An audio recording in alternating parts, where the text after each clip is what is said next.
السلام علیکم سامعین، 13 رجب ہے، 15 فروری ہے۔ خبر کا عنوان ہے غزوہ ہند اور بلڈوزر۔ آپ کو پتہ ہی ہے کہ آج کل ہماری یو پی کے وزیر اعلیٰ جناب آدتیہ ناتھ یوگی کے ہر بیان میں یہ تو غزوہ ہند کا ذکر ہوتا ہے یا بلڈوزر کا تذکرہ ہوتا ہے۔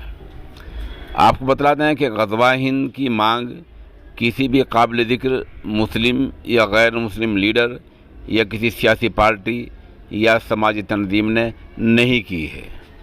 ایسے کوئی بیان ماضی قریب میں پچھلے کچھ دنوں سے کسی اخبار، کسی چینل یا کسی ریڈیو اسٹیشن کہیں کوئی بیان نہیں آیا۔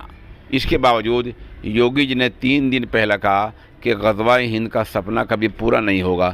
سوال یہ ہے، جب کوئی مانگ نہیں کر رہا ہے تو آپ ایسی بات کیوں کر رہے ہیں؟ دوسری بات، یوگی جی بار بار بلڈوزر کر رہے ہیں۔